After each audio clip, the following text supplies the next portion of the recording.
it tore us apart. Like, he would ask to pray with me, he would ask to do a study with me, and I didn't understand any of it, so it would just frustrate me because I just didn't get it. So he would be constantly making the effort to try and introduce me to Jesus, but I would constantly block him and be like, no. I just was living in sin, and there's no other explanation. I don't know, I just was chaotic.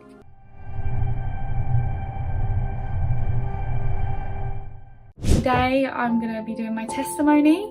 I'm going to be truly honest, I'm actually nervous and I'm quite fearful because there are areas of your life that sometimes people want to keep private, and I guess I'm being vulnerable here, and I'm just being literally open and honest about my Christian walk and my Christian faith and about Jesus. So I guess I'm just here doing what God says. What a start. Got my box of tissues just in case. Oh, box of tissues down. My backup. Let's start from the beginning. I wasn't always a Christian. I was raised with the Christian mentality of the Christian morals and the Christian faith about Jesus since I was young, but my ideology was, if you're good, you're going to heaven, and that's all. As long as you're good and you don't, interrupt people's lives and have corruptive character and all sorts. That was my mentality, but that's not true, and I definitely got told that that wasn't true in a harsh way. But I needed to hear it in a harsh way because I was very... So I began my life with my mum until I was 12, and I had quite a few, not nightmares, you could call it, and they were just getting increasingly worse. So I remember she sent me to this club called Intergirls, which was every Tuesday. It was run by a Catholic woman. So this is where I think I started getting interested, and she was really lovely, but I told her, I don't know why her, because I pretty much was so shy. I did not want to talk to anyone, but like I told her, and I was like, I just keep having these nightmares that people are gonna get me, and like they keep attacking me. And I remember she told me about Jesus, and she told me about, use his name and they'll go away, and I'm gonna be honest, I did, because I was a scared kid. And they went away, and I never heard from them until I got older. So when I hit about 12, 13, the anxiety within me got a lot stronger. I would literally just faint or black out, and it probably did come from exhaustion and overworking and overwhelming myself with my thoughts, and everything was heightened at that time of my life, and I was just permanently anxious and frustrated. There was bits in that.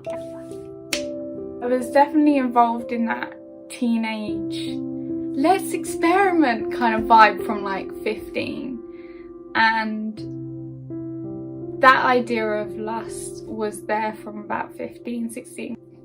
Around my secondary year period, I was introduced to lust and alcohol and anxiety. They were the three things that were like going back and forth. So by the time that it got to my college period, I'd already been aware of all those things. And I'd already harbored them. Harvard, you know the word. I predominantly knew the Islamic religion. I actually didn't know much of the Christian faith apart from that one lady. And before I even became Christian, I did research into a lot of religions because I wanted one that was true and the facts were there and there was science to back them up. I actually wanted like a multiple of sources before I gave my life. When I got to college, where I met my now husband, he was a Christian. And Christians, if you're watching this, you know what a Christian is. The kind of Christian that was like, yeah, I believe in God, I'm giving my life, and then their actions don't represent a Christian. You know what I'm saying? He was just kind of like, I believe in God. it. When I met him, I fell for him hard. We had a 2-year relationship and it broke down. And this is the part where it makes me really sad. Full composure. I got this, I got this. It was probably like the worst phase of my life emotionally. I've had rejection before, but when he did it, it was just something else. It felt like my whole heart sunk. In our relationship that we were unequally yoked, he realised, because he grew as a Christian. He grew with God and had a relationship with God, and I almost got envious of that relationship that he had with God. I was like, he's taking up my time, he's taking my man. Like, I actually grew envious of the relationship that they had because I didn't understand it, and I was frustrated and I almost hated it because I was like, he's prioritizing something other than me. And it's a very selfish mentality. But that is just what I was thinking at that time. It tore us apart. Like, he would ask to pray with me, he would ask to do a study with me, and I didn't understand any of it, so it would just frustrate me because I just didn't get it. So he would be constantly making the effort to try and introduce me to Jesus, but I would constantly block him and be like, no, because it means I've got to sacrifice this, or no, it means I've got to get rid of this, or no, it's got too many rules, too many instructions, I can't keep it up. Luckily God saved us from that, because that would have been a nightmare. But he was very adamant that he was choosing God's way, and he wanted to be celibate and I didn't. We both went 2 separate pathways.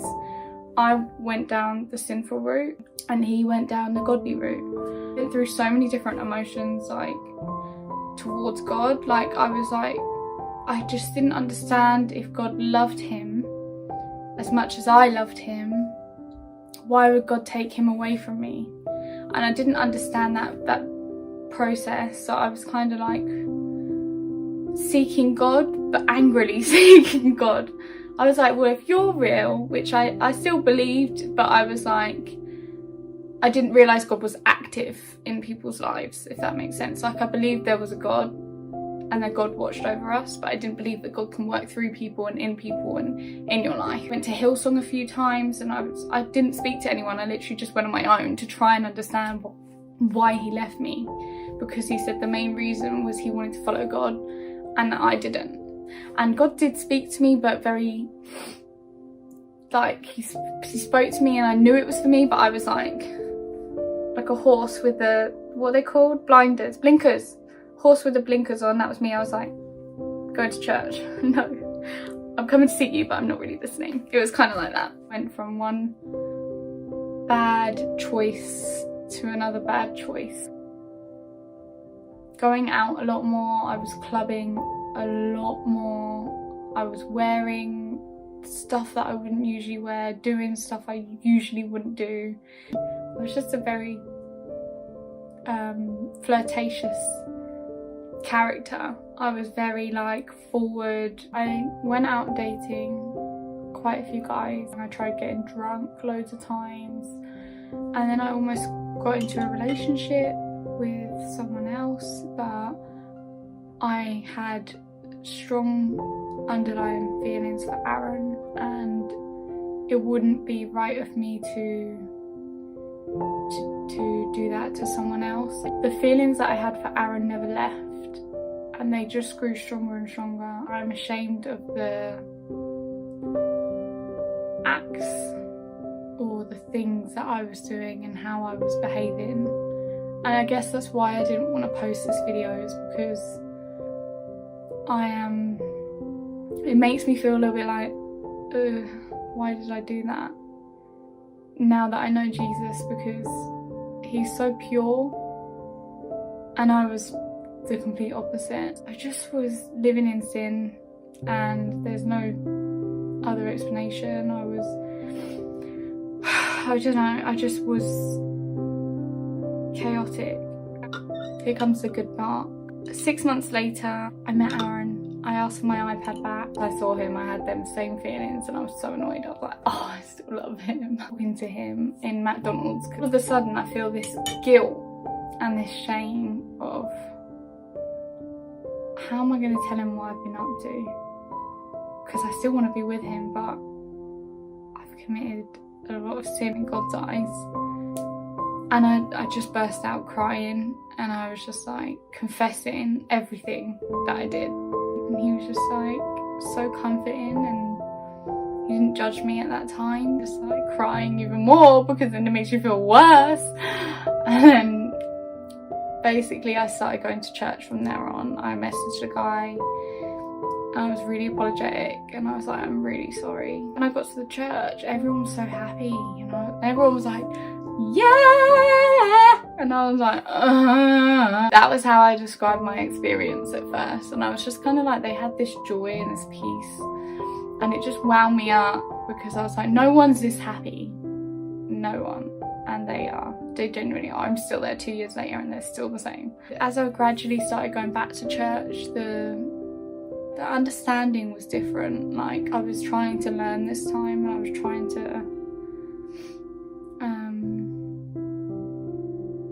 was trying to seek God, but not with the wrong heart this time. It was more of a, okay, I know you're there, and I know that you've changed Aaron and his life, because he is a complete different man. And I knew that God was like in him, because I saw the change. I believed his testimony. I just kept going back every week, and then I made the decision to get baptised. God has been working through my life, and I see that, like how he's blessed me with my parents and where I live and the food in my stomach. He kept me alive. I'm so grateful that there's been so many times where I haven't wanted to be here and exist, and I think he just gave me that feeling of love that no one else can give you, and he won't reject you, and he won't leave you, and he'll put the people that you need in your life, and he'll get rid of the people that shouldn't be in your life. And I think it's like, it's that stability that you, as a child, you look for, and as you get older, you look for that comfort. And I was seeking it in all the wrong ways, in materialistic things and technology, and just filling my head with loads of other stuff that wasn't important, that I think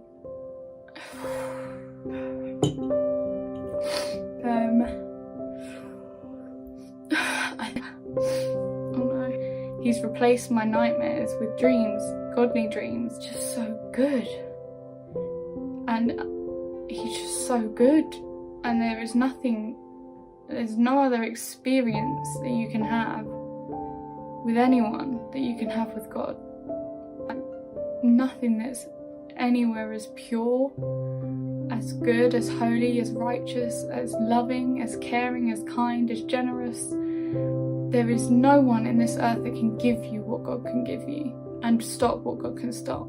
No one has that control but him, and he deserves the glory, he deserves the praise, because he transformed my way of thinking, he's transformed my heart, he's transformed my life.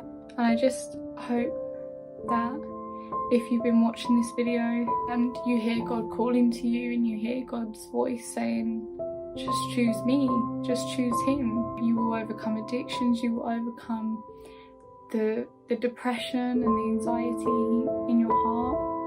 You can take anything, but you just have to have faith and just knock on that door and he will open. Just hope you enjoyed this testimony. Thanks guys for watching.